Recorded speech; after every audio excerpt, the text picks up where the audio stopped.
Kembali lagi masih di Detik Pagi. Jangan tidur lagi.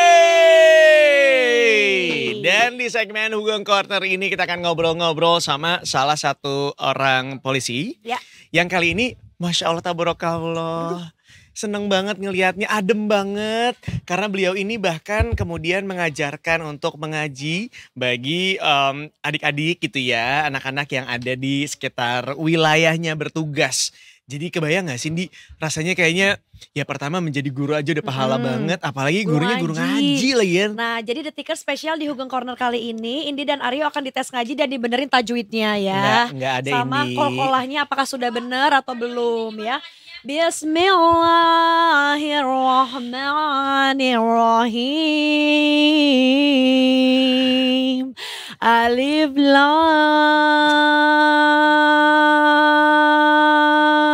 Mim. Shadaqallahul azim. Itu bahkan belum satu ayat nih kayaknya. Satu ayat. Itu satu ayat Alif Lam Mim. Oh. Aku akan ngobrol langsung sama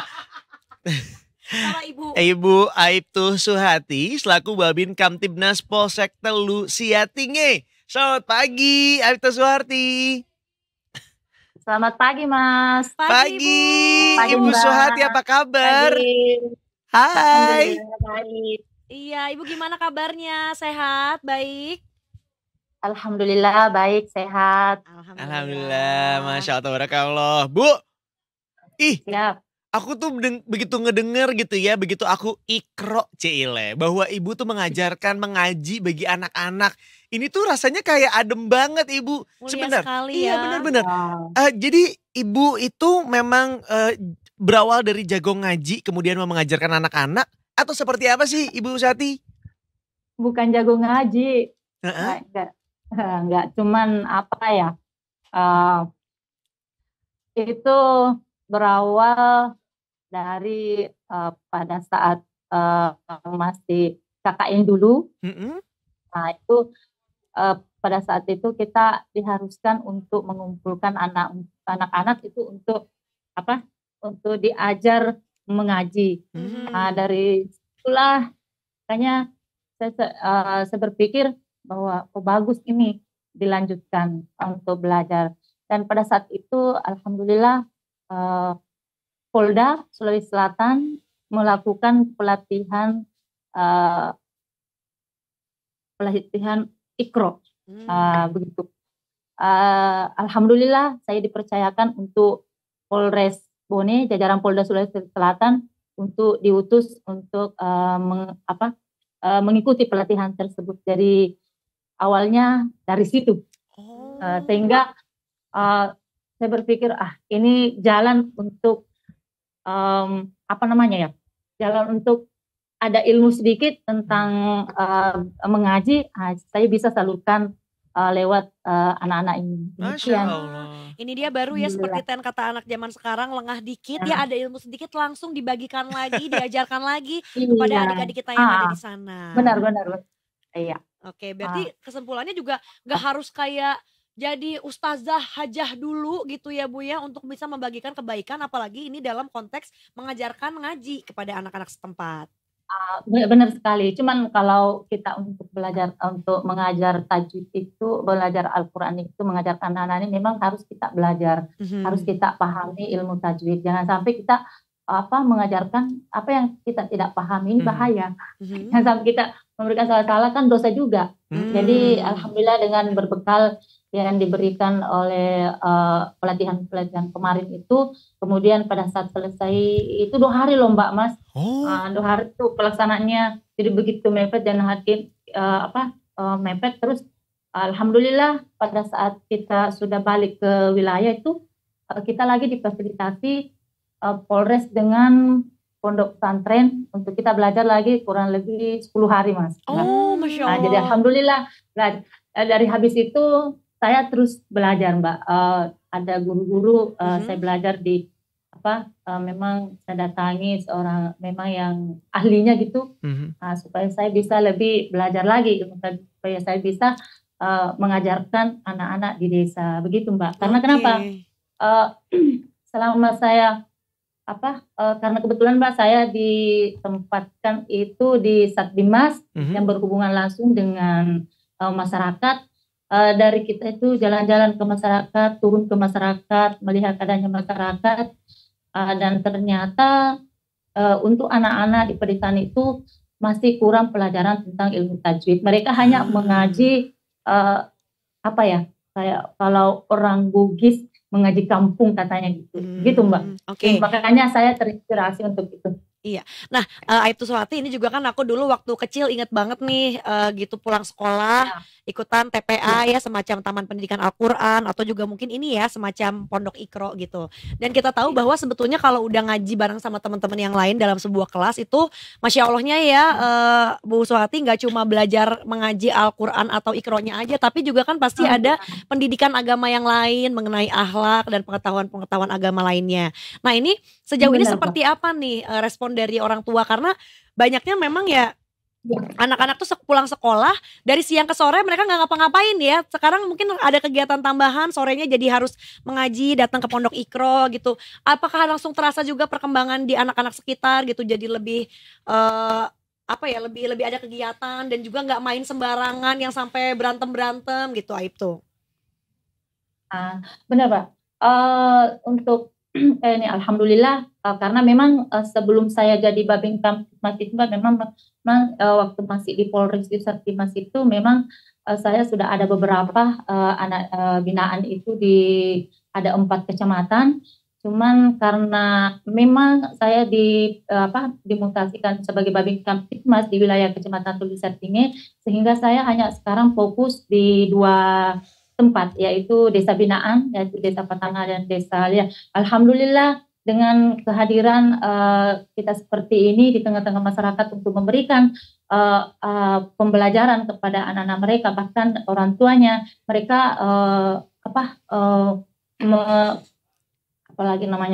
mereka sangat senang, sangat karena memang butuh. Karena begitu saya terjun ke lapangan Mas, itu istilahnya ada kita namanya door to door system, artinya dari pintu ke pintu rumah masyarakat itu untuk kita mencari informasi atau mendengarkan keluhan-keluhan warga. Dan ternyata memang di desa itu jarang ada TPA yang mengajarkan tajwid.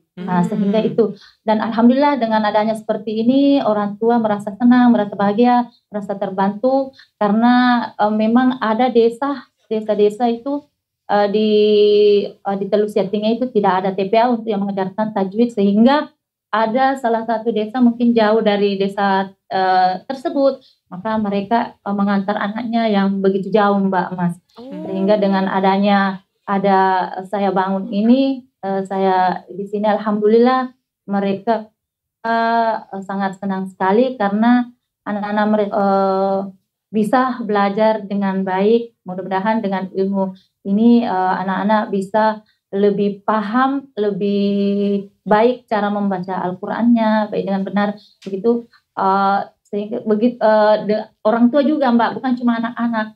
Jadi ini orang tuanya saya cuma mengajak mereka untuk betul-betul mendorong anaknya untuk belajar Al-Qur'an sebagai pedoman umat Islam. Karena kenapa? Membaca Al-Qur'an itu tidak seperti membaca huruf-huruf abjad-abjad itu.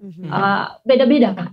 Istilahnya ada memang ilmunya begitu Mbak Mas. Jadi ketika kita membaca Al-Qur'an penyebutan hurufnya salah, maka salahlah artinya. Nah, ini yang sangat membahayakan begitu.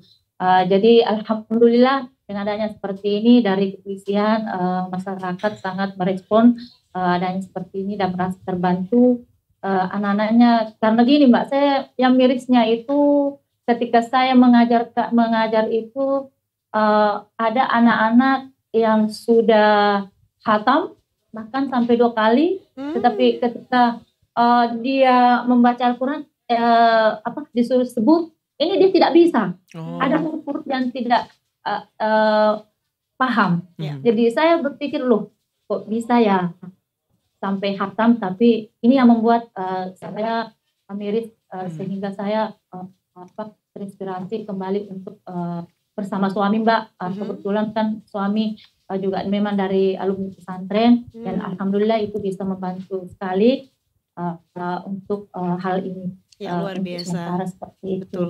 Tadi terdengar antusiasmenya bahkan dari kampung sebelah ya yang di luar Telu Siatinge juga datangnya ke sini loh belajar. Oh, ini Bu, aku iya. Apa? Ini kalau di daerah binaan saya itu Mbak Mas itu anak dari desa binaan saya itu dia keluar ke daerah ke desa sebelah. Itu jauhnya ya lumayan jauh. Seperti itu. Dan saya berharap Mbak Mas ini karena anak-anak ini semakin hari semakin bertambah. Beberapa bulan yang lalu itu hanya 20-an, alhamdulillah meningkat jadi 30, sekarang sudah lebih 50 Mbak. Wow. Jadi berarti alhamdulillah. Jadi ini kalau saya merasa bahwa menjadi seorang guru itu tidak semudah membalikan telapak tangan, karena ternyata anak-anak itu berbeda karakter. Nah seperti itu. Bu. Jadi bagaimana kita sabar? Iya. Ini aku penasaran sedikit Bu, mohon izin tapi dengan pertanyaan ini. Kalau nggak mau dijawab juga nggak apa-apa. Tapi kan buat aku pribadi, pekerjaan ibu sebagai seorang Aibtu Suhati begitu ya, itu kan pasti bukan pekerjaan yang mudah juga. Karena dirimu akan mengayomi masyarakat ibaratnya. Orangnya juga banyak yang harus dibantu. Dan kemudian dirimu sekarang membantu juga anak-anak didik untuk belajar mengaji, bahkan secara sukarela. Ibu, aku tuh penasaran apa yang mendasari dirimu untuk kayak oh ya udah aku mau bantu anak-anak ini juga selain membantu masyarakat di luar sana. Selain tadi kan karena keterbatasan anak-anak ini dalam mengaji begitu ya Bu ya, atau harus pergi jauh sekali untuk belajar mengaji. Selain itu apa yang mendasari Ibu untuk oh ya udah deh nggak apa-apa deh gue meluangkan waktu gue lagi nih untuk kemudian mengajar anak-anak ini Bu? Apa yang mendasari saya mendasari itu talent dan tabukan bermanfaatlah bagi sesama. Sebaik manusia adalah manusia yang bermanfaat bagi sesamanya. Masya Allah, setuju Bu. Terus apa lagi? Seperti dalam hadis kan sebaik-baik orang yang belajar adalah membaca Al-Quran dan mengajarkannya. Yang salah satu. Saya berpikir gini, nanti saya belum tahu apakah amalan-amalan saya diterima oleh Allah Subhanahu Wa Taala. Tapi agama memerintahkan bahwa perbanyaklah kebaikan, karena kita tidak tahu kebaikan yang mana akan menjadi jembatan menuju jannahnya Allah Subhanahu Wa Taala. Seperti itu Mas Mbak. Jadi dengan istilahnya karena kenapa orang kalau kita mau beruntung di sisi Allah Subhanahu Wa Taala itu bukan kita sholat, maksudnya karena kita rajin sholat atau puasa. Tapi kalau ibadah ini kan ibadah kita untuk diri kita sendiri kepada Sang Pencipta. Tetapi ketika kita bisa bermanfaat kepada orang lain, memberikan ilmu apa yang kita miliki meskipun itu sedikit, tetapi ini bisa menjadi amal jariah. Jadi ketika kita meninggal, ini pahalanya bisa mengalir. Amin amin. Betul, ya, betul. Salah satunya adalah mengajarkan Al-Quran itu, karena satu huruf itu Mbak Mas Aryo itu kita mendapatkan 10 pahala. Bayangkan coba. Jadi kalau 10 huruf hijaiyah kita bisa ajarkan ke anak-anak, berapa pahalanya. Ketika kita meninggal, insya Allah itu semua bisa kita dapatkan. Karena Allah sudah berjanji. Nah itu, sebesar apapun yang kita lakukan di muka bumi ini, insya Allah akan mendapatkan pahala itu. Amin, ya sudah Rabbal tidak bisa Alamin. dipungkiri. Betul. Gitu barangkali Mbak Mas. Kebayang juga ya Bu ya, selain ngajarin Al-Quran, tiap ayat yang dibaca dan semuanya itu amalnya mungkin akan kembali ke yang mengajarkannya. Apalagi ngajarin sholat juga ya Bu ya, mungkin di Taman Pendidikan Iqro ini juga setiap anak yang diajarin sholat itu pasti akan mengalir juga amal jariahnya buat yang mengajarkan. Benar, Bu. Benar Mbak. Karena memang kalau di pondok ini selain pondok yang ini masih kecil Mbak ya, masih 5x5 tempat anak-anak mengaji itu masih kecil. Dengan adanya seperti meskipun kecil, tetapi istilahnya bisa membawa keberkahan untuk anak-anak kita maupun orang tua. Karena bukan cuma anak-anak yang datang belajar, orang tua juga. Dan memang saya bentuk majelis talim juga di desa ini supaya ini bisa menjadi bukan cuma anak-anak yang memahami Al-Quran baik dan benar. Terus terang banyak orang tua yang tidak tahu mengaji, Mbak. Banyak Mas begitu.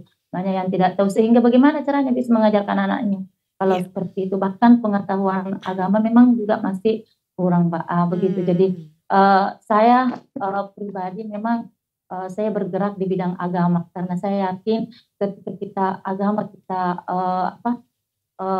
lakukan agama yang kita ajarkan atau kita lakukan, maka insya Allah yakin dan percaya Allah akan urus dunia kita. Jadi kalau masalah jadi kalau persoalan masalah di samping tugas sehari-hari saya selaku anggota polisi, selaku juga Babin Kamtipmas di Desa Binaan itu memang harus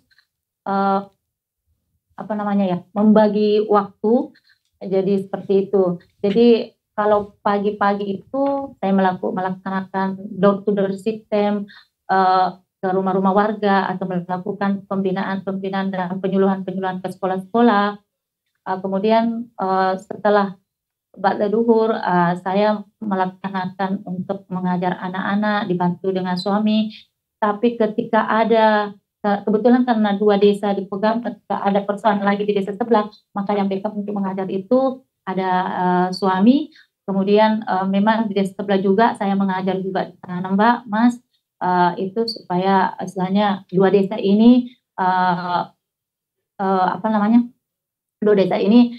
anak-anak kita ini bisa belajar belajar Al-Quran, begitu. Jadi saya bisa berbagi, begitu. Insya Allah kalau niat kita baik, ikhlas mengerjakan, maka biar beribu-ribu pekerjaan itu insya Allah akan selesai dengan baik. Amin ya robbal alamin. Ibu barusan Ibu juga menyebutkan Ibu kan katanya juga ya pengetahuan agama orang tuanya juga kan ada yang kurang bagus, makanya ini juga adalah bekal yang tepat ya Bu ya, ketika orang tuanya juga dibekali pelajaran serupa supaya nanti juga bisa ikut membantu mengajarkan dan juga mungkin mengingatkan anak-anaknya yang juga belajar bersama Ibu di tempat pondok Iqra itu, Bu. Tapi dengar-dengar kalau untuk yang orang tua nih Bu ya, katanya Ibu juga memfasilitasi kegiatan problem solvingnya warga. Wow. Nah ini kan berarti ada sebuah kegiatan musyawarah atau mungkin kegiatan yang berkumpul-kumpul ya.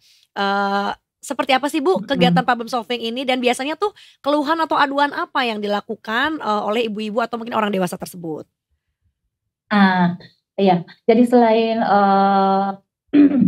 tadi mengajar Mbak di bidang agama itu memang kita ditempatkan Polri itu menempatkan anggotanya di desa-desa yaitu sebagai Babin Kamtipmas.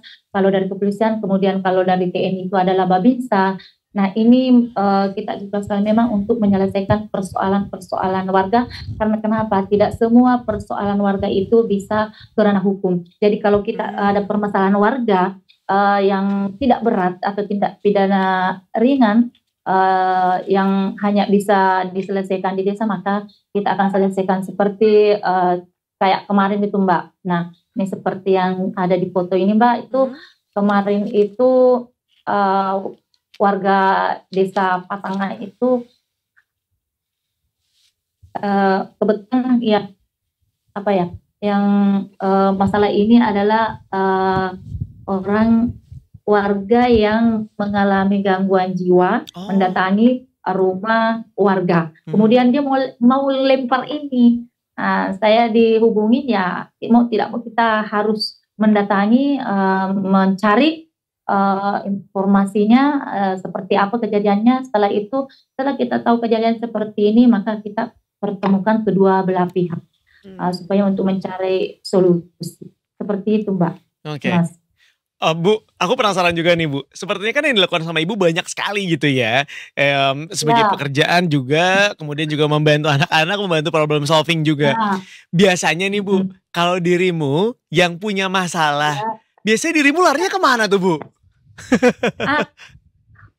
Kalau kita punya masalah, kalau aku punya masalah pasti itu larinya ke Allah Subhanahu wa Ta'ala. Oh, Masya Allah.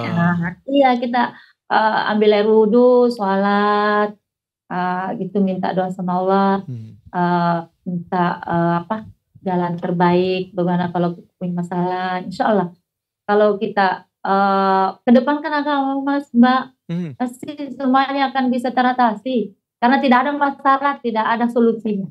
Nah, Bener ini sih. yang jadi mirisnya itu, di tengah-tengah masyarakat, Mas Mbak, ketika dia tidak bisa lagi menahan apa itu atau mengalami problem tersebut, nah dia ini melakukan tindakan-tindakan yang di luar ajaran Islam itu kayak seperti bunuh diri, ini miris sekali. Iya, Saya benar-benar.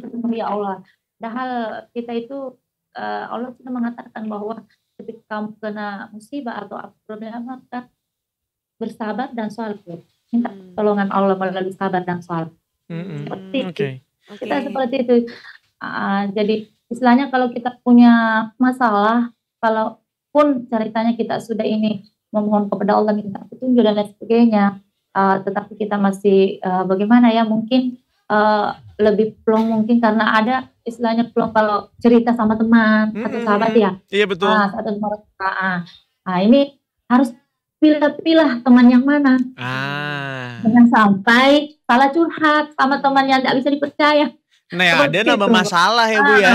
Bukannya itu yang jadi masalah. nambah masalah ya, karena itu cerita-ceritain ke orang lain. Jadi makanya harus kita pilih-pilih kalau memang betul-betul kita merasakan ada karakter orang itu kalau sudah cerita sama temannya, wah plong gitu loh. Benar nggak? Benar. Ya kan? Ada kan? Seperti itu. Ibu, jadi makanya kalau mau cerita sama teman itu, carilah teman yang memang betul-betul bisa dipercaya dan rahasia itu tidak akan betul. keluar. Ibu, sepertinya kan tadi problem solving yang Ibu terapkan gitu untuk diri sendiri ya Bu ya, ketika ada masalah bercerita pada Yang Maha Kuasa, Sang Maha Pencipta. Apakah ini juga yang Ibu ajarkan Bu gitu ya, cara-cara ini kepada orang-orang dewasa juga yang bergabung ya Bu ya di tempat Pondok Iqra yang Ibu bangun gitu. Karena kan mungkin ya orang dewasa tentu masalahnya lebih banyak ya gitu, selain mungkin anak-anaknya diberi pembekalan akhlak. Apakah Ibu juga mengajak diskusi nih orang tua untuk bisa jadi lebih religius lagi gitu, pendekatan kepada keagamaannya jadi lebih kuat lagi?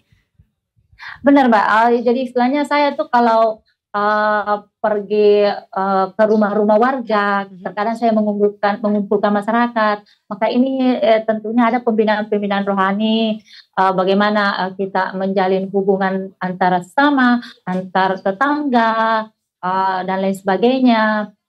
Kemudian memberikan ketika ada masalah-masalah dalam rumah tangga agar seperti ini jangan diumbar dicerita kemana-mana begitu. Jadi istilahnya untuk mengajak masyarakat untuk lebih memahami agama Mbak, seperti itu karena memang bahkan istilahnya kalau di desa-desa itu di perkampungan itu juga masih kental Mbak, apalagi namanya itu kayak mistis-mistis begitu, pergi itu. Nah bagaimana kita bisa meluruskan masyarakat ini yang tidak sesuai dengan syariat Islam, seperti begitu, kayak seperti bawa telur kemana dan lain sebagainya, bawa sesajen kayak gitu ya. Itu kan kalau mau kita lihat dari secara syariat Islam itu berarti kan sudah menyalahi kan. Jadi bagaimana kita bisa mengajak masyarakat bisa supaya hal-hal yang tidak sesuai dengan ajaran Islam itu bisa ditinggalkan dan lebih baik lagi, terutama adalah mendirikan sholat itu. Karena banyak masyarakat atau yang istilahnya di sekeliling kita lihat itu duniawi dikejar tapi akhirnya terkadang dilupakan. Ini yang jadi masalah. Ibu, yang Ibu lakukan sekarang kan banyak banget ya, kayaknya sibuk banget gitu Ibu. Kalau dari Ibu sendiri, ada nggak sih Bu yang pengen Ibu lakukan tapi belum sempat kesampaian gitu ya?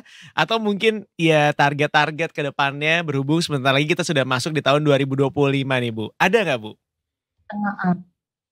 Banyak sekali Mas, banyak sekali sebenarnya. Kebayang sih. Penuh di otak kita ini, kebayang sih selaku kita ini setiap hari mendengarkan curhatan warga, seperti bantuan-bantuan itu terkadang tidak tepat sasaran. Nah ini problem sekali. Kemudian warga yang tidak mempunyai rumah, anak-anak yang putus sekolah, bahkan ada anak yang mau melanjutkan sekolahnya tapi orang tuanya tidak mampu. Nah ini tugas kita semuanya. Iya. Nah, seperti itu. Oke. Jadi itu yang menarik sekali. Jadi banyak sekali Mas sebenarnya kalau kita mau.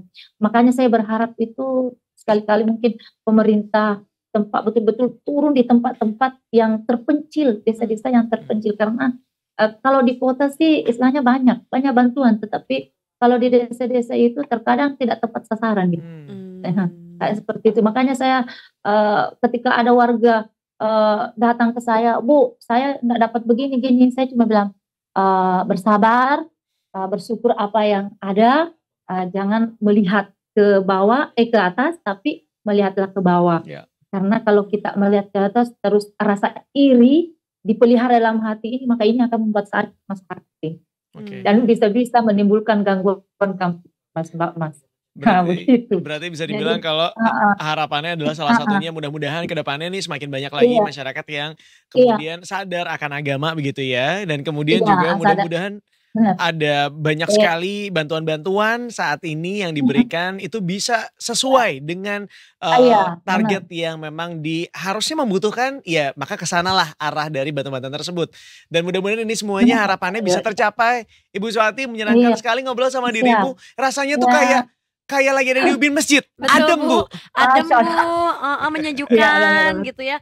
Mengingat lagi gitu bahwa kayak kalau ada apa-apa mungkin ada resah gelisah gitu. Jangan lupa untuk bercerita pada Sang Pencipta kita ya Bu ya. Karena sebaik-baiknya tempat curhat adalah bersujud ya Ibu ya bagi yang memeluk agama Islam.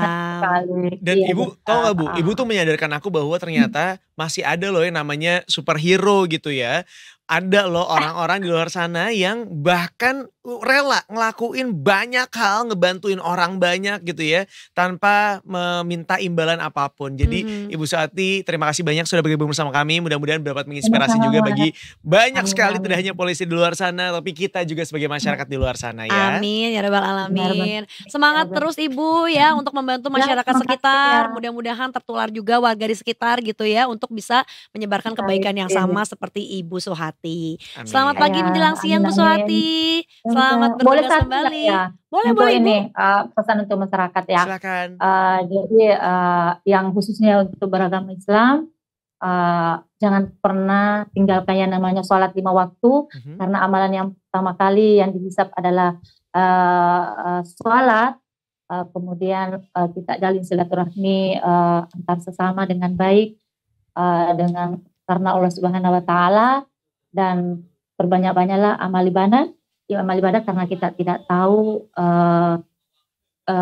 amalan yang mana menjadi jembatan kita menuju jannahnya Allah Subhanahu Wa Taala.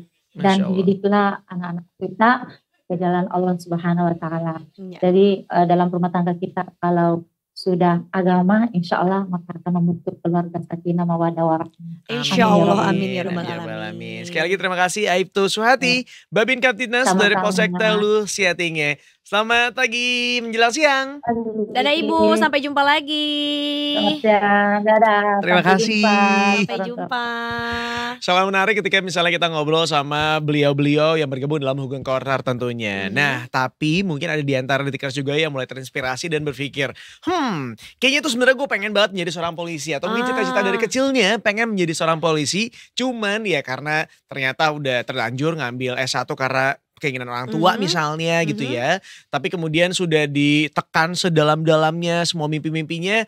Apakah masih bisa menjadi polisi? Jawabannya masih bisa. Betul sekali Tikers. Jadi sebetulnya luas sekali ya untuk bisa menjadi bagian dari Polri. Bahkan mungkin kamu dokter, bisa banget juga tergabung sebagai teman-teman dokter. Dan nanti juga mungkin pasti akan ada fungsinya sesuai dengan apa yang kamu pelajari. Nah ini juga sebetulnya kan adalah info locker ya guys ya. Jadi ditungguin aja nih kira-kira akan ada locker apa yang bisa kamu coba apply gitu ya. Dimana ini juga pasti sebagai seorang polisi akan mulia sekali pekerjaannya. Dimana kita kan pasti akan memikirkan untuk kepentingan masyarakat banyak juga ya. Tungguin aja, jangan kemana-mana makanya tetap bersama kita masih di Detik Pagi. Jangan tidur lagi.